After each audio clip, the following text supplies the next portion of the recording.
अशा या महोत्सव सारखे इव्हेंटसाठी नाही आली होती. तर थँक्यू सो मच.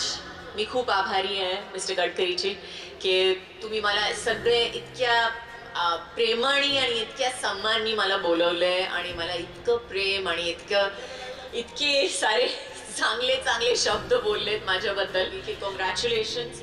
मैं मिसेस गडकरी को बोलूँगी कॉन्ग्रेचुलेशंस कि ये सब ऑर्गेनाइज करने के लिए मुझे लगता है कि बहुत बहुत बड़ी चीज़ होती है और इतने सारे लोग आए हैं आज इसके लिए और it is amazing to see और देखने के लिए मैं भी बेचैन हूँ.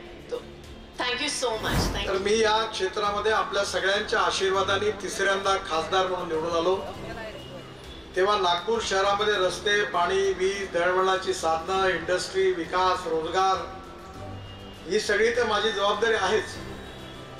पण या नागपूरच्या जनतेला विशेषतः सांस्कृतिक क्षेत्रामध्ये नागपूरची प्रगती व्हावी, विकास व्हावा आणि सांस्कृतिक मूल्य देखील लोकांपर्यंत पोहोचली पाहिजे या भावनेतून हा खासदार सांस्कृतिक महोत्सव आपण आयोजित केलेला आहे. खासदारांनी जर मोठे उपक्रम केले असतील आणि विशेष करून सांस्कृतिक क्षेत्रामध्ये केले असतील तर त्याचं नाव आहे नागपूरचे लोकप्रिय खासदार श्री नितीनजी गडकरी.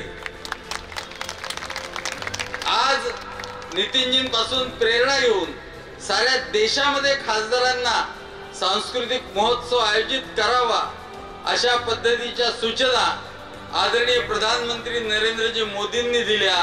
एवढा या कार्यक्रमाचा इम्पैक्ट झाला. ऐसी ही जानकारी जानने के लिए अभी फॉलो करें लोकतंत्र मिरर और यह जानकारी जरूर शेयर करें.